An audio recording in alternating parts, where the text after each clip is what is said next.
Hey students, welcome to Saturday, May 23rd. Today we're going to be going through Proverbs 23 together. Let's get right into it. Proverbs 23:1.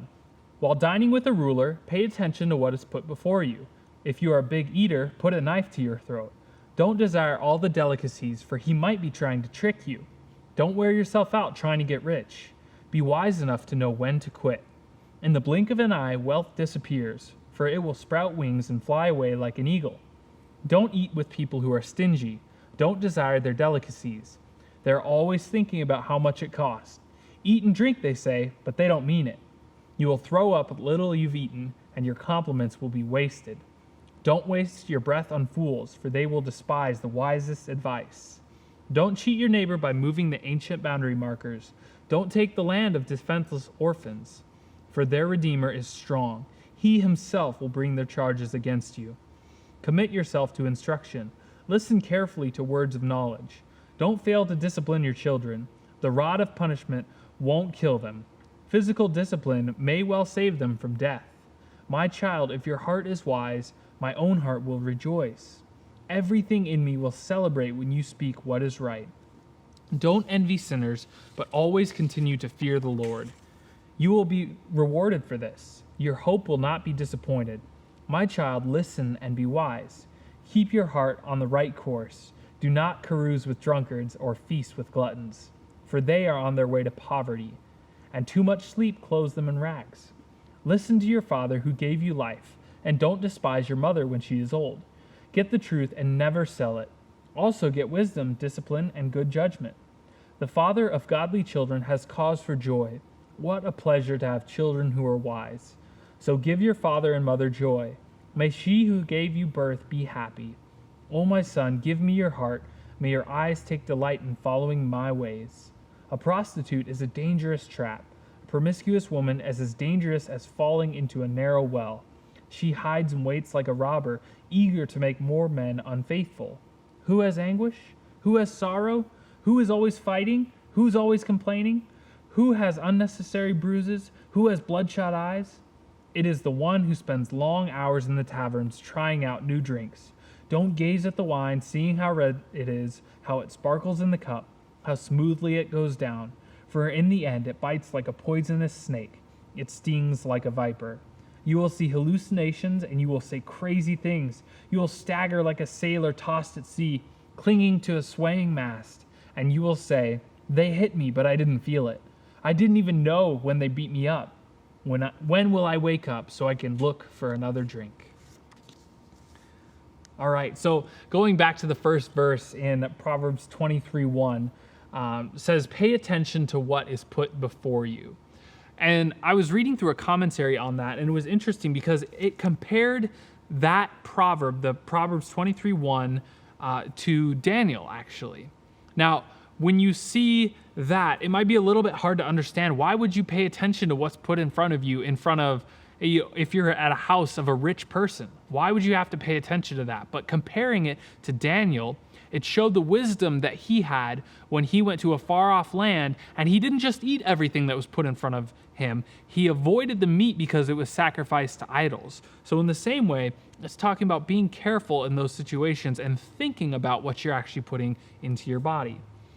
Verse 2 was really weird. I did not understand it at all when I first read it. I thought it was way too harsh. Say, if you're a big eater, put a knife to your throat. And I was like, whoa, okay, harsh much?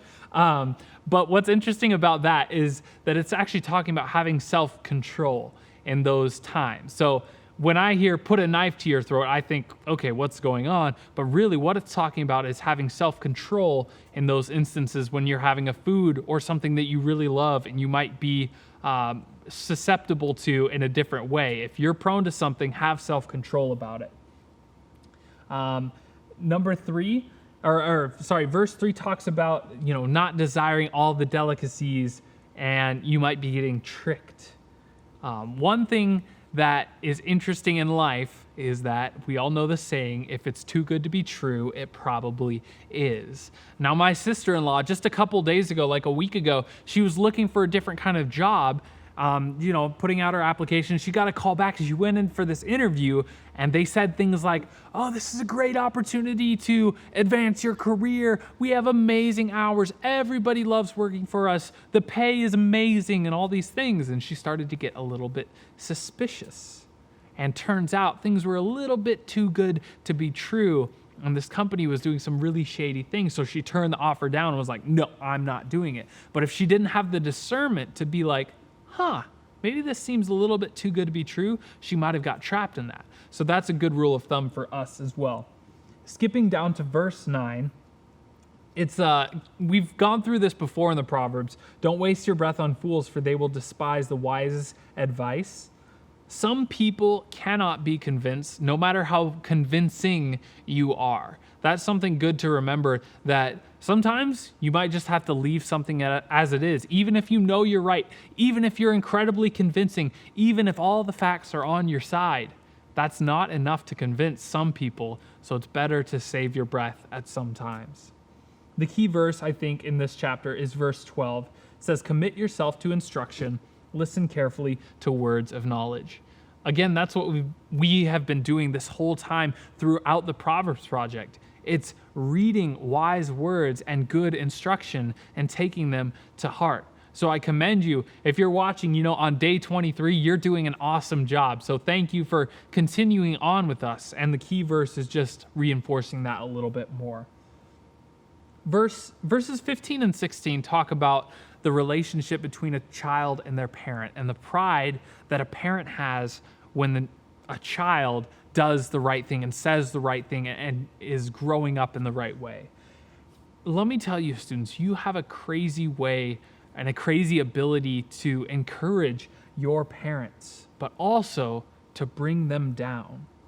I'd challenge you today, in fact, to find one way to make their day, whether that's a text, sending them, hey, Mom, I really love you. Hey, Dad, I really appreciate you. Or a chore that you do without being asked. I hate that. Obviously, it's not fun to do chores, but if your parent has to do it, maybe take something off their plate and make them proud of you. Or just run up to them and give them a hug. Tell them you love them. One challenge I have for you today on Saturday, 23rd, it's a free day. Make your parents' day today by just doing something special for them. You have a special ability to do that and to really encourage them.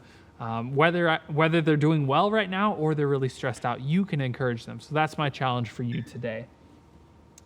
Verse 17 talks about envying sinners. Don't envy sinners, but always continue to fear the Lord. I think when I was in high school, one thing that I at times envied was popularity or money or even the humor that certain people got to have, whether that was through talking about subjects that I knew I shouldn't talk about or just using words that I knew I shouldn't use. Now, I know that some of us probably naturally struggle with those things, with envying that and wanting that for our own lives, wanting that acceptance and that popularity or that funniness.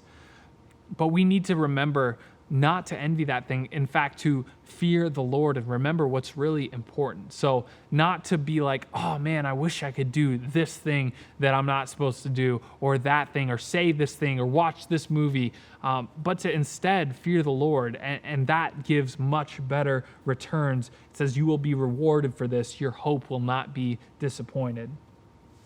Skipping down to verse 24, like before, like I said, making your parents' day, verses 24 to 26 just talk about the deep desire that your parents have for you to succeed and to do well in life. And that when you do well, they'll be so proud of you. Their heart will be happy for you.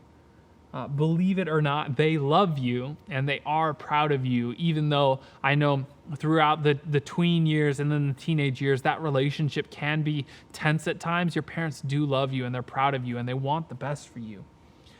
Skipping all the way, kind of the section 27 to the end at 35, talks about the woman and then talks about substances, so things that can sort of divide you and take you away from the path that you need to be going on.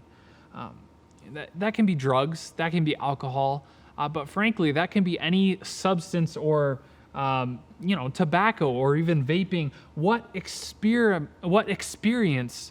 removes you from the path that you should be going on, or damages your relationship with reality and with the people around you? I think that's a really valuable question that we all have to ask ourselves. So for us, it may be alcohol for some of us, and for most of us, it's probably not. But what experience or what thing is damaging your relationship to those around you and even your understanding of reality? What are you seeking out more than the things that are beneficial to you and beneficial to the people around you? And when you identify those things, I'd encourage you to reduce or to drop off those things from your life because they're not important. Thank you for joining us today on the 23rd. Really excited. I will see you guys tomorrow on Sunday, and really excited to see what student is coming up tomorrow. Thanks, guys.